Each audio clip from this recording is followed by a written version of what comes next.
So,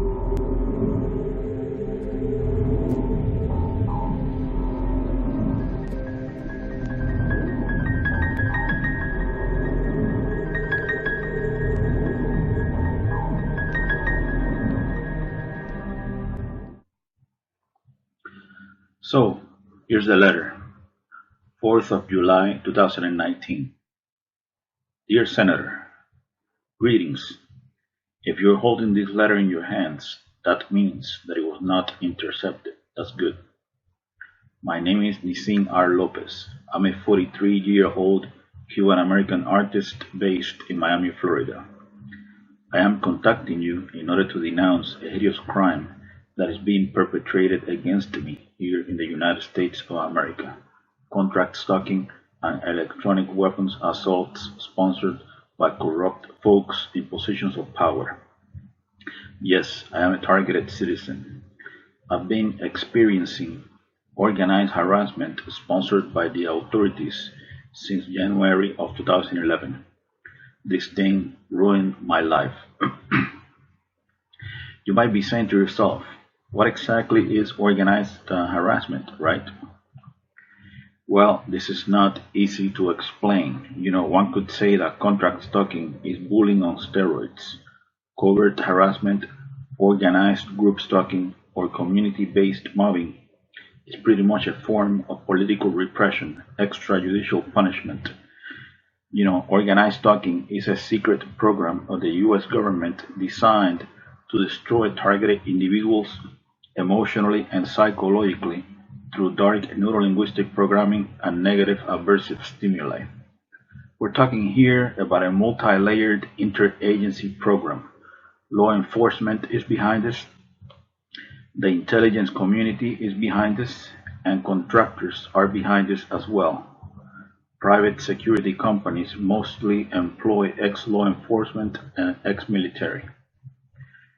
As far as the organized community harassment done to me, every single time I go out into the general public, the unjust systematic harassment is done by a group of people in an organized fashion using unethical means to torment, preoccupy, agitate, intimidate, and terrorize the isolated victim 24/7 no matter where he goes. I'm talking here about acts of provocation, street theater, invasion of space, noise campaigns, mimicking, directed conversations, engineered collisions, orchestrated synchronicities, entrapment, etc. Obstruction of daily activities based on choice reference patterns. The target is exposed to a stressor outside the range of usual human experience. He is terrorized 365 days a year, 24/7. He is kept in a state of anxiety and hypervigilance until he finally breaks down after years of indescribable psychological abuse.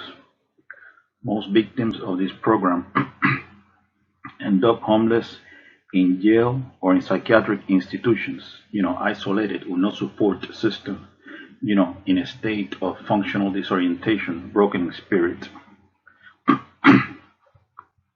So now, who are the agent provocateurs recruited by the authorities that constantly harass a targeted individual in an organized fashion? Well, they are called surveillance role players. They believe they are patriots and heroes serving a noble cause. They come from all types of social backgrounds. These mindless automatons are brainwashed into believing that the target is a really bad person, a terrorist, a murderer, or a sex offender, like a rapist or a child molester.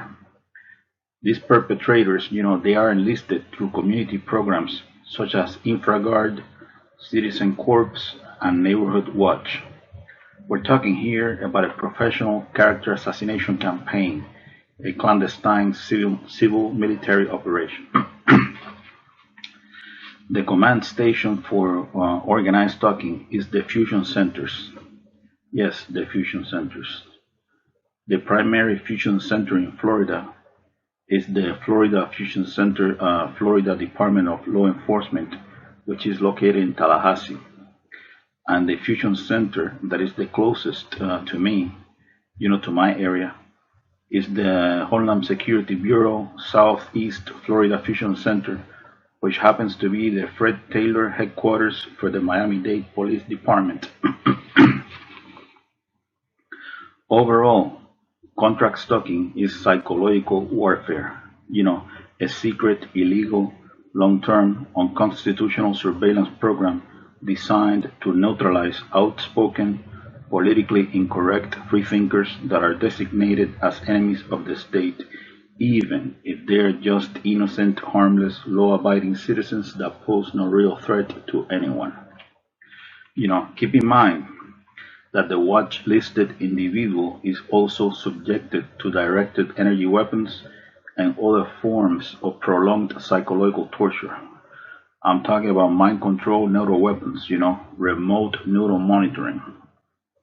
The human test subject is implanted with highly advanced neural nanotechnology that enables brain-to-computer interface integration completion.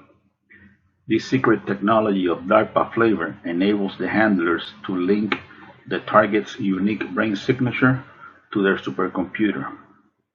These are some of the things that they can do with this technology. This technology enables the handlers to read the target's thoughts verbatim in real time. They can tap into the optical nerve and into the auditory system. They can see what you see, and they can hear what you hear. This technology allows the handlers to map out all the target's emotional states, especially negative emotions like sadness, anxiety, fear, anger, etc. They can beam these emotions back into the target anytime. They can even Google your memories. This technology can be used to implant words, phrases, images, and motion pictures into the target's psyche or natural stuff. The idea behind this is to make the target believe that those are his real thoughts when they are not, synthetic telepathy. This technology can be used to control dream cycles and sleep patterns. They can deprive the target of sleep. This technology can be used to control the muscle movement of the target, causing spasms. They can also inflict pain in any part of the body. This technology can be used to sexually manipulate the target. It can make the target feel sexual arousal, or it can sort of turn off the target's sexuality altogether. It can also be used to manipulate the hormones of the target, thus lowering and raising estrogen and testosterone levels in women and men respectively. This technology can also be used to eliminate the target with an artificial heart attack that generates no forensic evidence. Really amazing stuff, right? All the experiences of the subject are stored in a supercomputer that predicts behavior based on past choices. I think the ultimate end of this program is to create a digital clone of the target's brain. They basically got control over your thoughts, feelings, emotions, sensations, etc. Full spectrum dominance,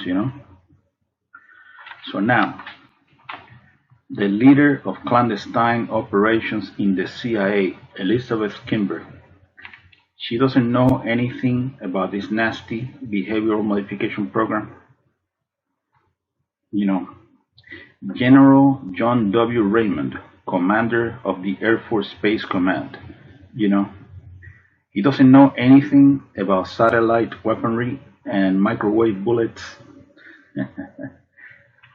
The director of the Defense Intelligence Agency, Robert P. Ashley, he doesn't know anything about neurosynaptic chips and trauma-based mind control. The Principal Deputy Director of National Intelligence, Susan M. Gordon, she doesn't know that targeted individuals are being forced to lash out. The Assistant Attorney General of the National Security Division, John Charles Demers, of the Department of Justice. He doesn't know about this legalized lawlessness. The director of the FBI's Terrorist Screening Center, Charles H. Cabal. He doesn't know this horrendous surveillance abuse is taking place. The Undersecretary of Homeland Security for Intelligence and Analysis, David J. Glow. He doesn't know anything about this black ops. Of course they all know this is going on. They got mainstream media on a leash so that they don't spill the beans. The puppet masters behind these programs, behind this personality disintegration program, because that's what it is, they will do anything, and I mean anything, in order to justify a multi-billion-dollar national security, counterterrorism, corporate military intelligence, police state complex, multi-billion or multi-trillion, who knows. Think, for example, about how much money has been invested in projects like the brain research through advancing innovative neurotechnologies. This transhumanism agenda is big business, that's for damn sure.